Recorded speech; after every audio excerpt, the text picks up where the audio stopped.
네, 어제 기아차 통상임금 소송 1심 판결 결과에 후폭풍이 거셉니다. 당장 관련 소송을 진행하는 기업 115곳이 영향을 받을 것으로 보이는데요. 취재기자 연결해서 좀 더 자세히 알아보겠습니다. 김병용 기자 나와 있습니까?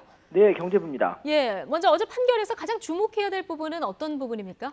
네, 이번 판결에서 가장 주목할 부분은 재판부가 정기상여금을 통상임금에 포함해야 한다고 본 겁니다. 예. 대법원은 일정 간격으로 모든 근로자에게 골고루 지급되고 추가 조건 없이 하루만이라도 지급되면 통상임금에 포함된다고 보고 있는데요. 기아차가 근로자한테 지급한 정기상여금이 이런 통상임금 요건을 충족한다고 재판부는 판단했습니다. 그 중식비 역시 통상임금에 포함된다고 봤습니다. 네, 이렇게 다 통상임금에 포함을 하게 되면 기아차가 지급을 해야 될 금액은 얼마입니까?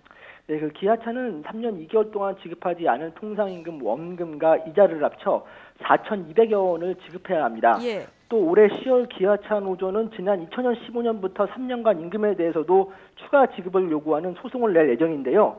이번 판결이 그대로 유지되면 기아차가 부담해야 할 금액은 1조 원이 넘어설 전망입니다. 이는 기아차 상반기 영업이익 7,800여 원을 훌쩍 뛰어넘는 금액인데요. 예. 기아차는 이번 판결로 회계장부에 당장 충당금 적립 의무가 발생해 당장 3분기부터 적자 전환이 예상됩니다.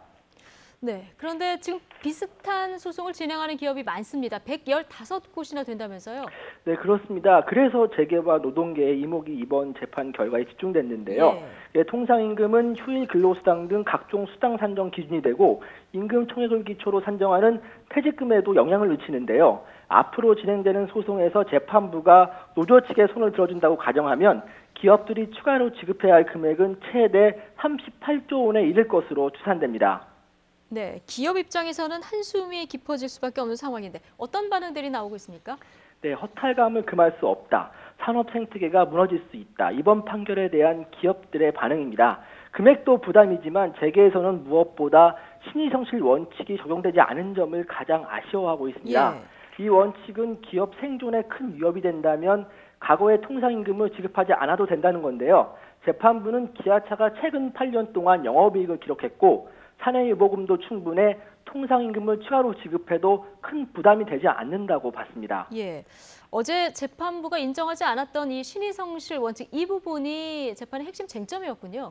네, 그렇습니다. 사실 법조계와 재계에서는 그 정기상여금이 통상임금에 포함될 것이라는 전망이 많았습니다. 예. 반면 이번 소송 금액이 최대 3조 원에 이를 것이라는 추산이 나오면서 재계에서는 신의성실 원칙이 적용되지 않을까 하는 기대감이 있었는데요. 결국 재판부는 이를 인정하지 않았습니다. 네. 그러면서 재계에서는 대법원이 신의성실 원칙에 대한 판단 기준을 제시해 현장의 혼란을 최소화해야 한다고 주장했습니다. 지금까지 진행된 통상임금 소송에서 재판부는 신의성실 원칙에 대해 서로 다른 판결을 내렸습니다. 예, 앞으로 계속되는 소송도 좀 지켜봐야 되는 그런 상황이겠군요. 네. 예, 자 노동계에서는 의미 있는 판결로 받아들이고 있는데요. 자 노동계 반응은 어떻게 나오고 있습니까? 네, 기아차 노조를 포함해 노동계는 일제히 당연한 결과라며 환영의 뜻을 내비쳤습니다. 기아차 노조는 경영이 어려우면 불법 탈법 경영을 하겠다는 발상이 적폐라는 것을 재판부가 인정한 것이라고 평가했고요. 민주노총은 근로기준법에 의해 마땅히 지급해야 할 사용자 측의 지급 의무를 확인한 판결이라고 밝혔습니다. 예, 알겠습니다. 여기까지 듣겠습니다. 경제부 김병용 기자였습니다.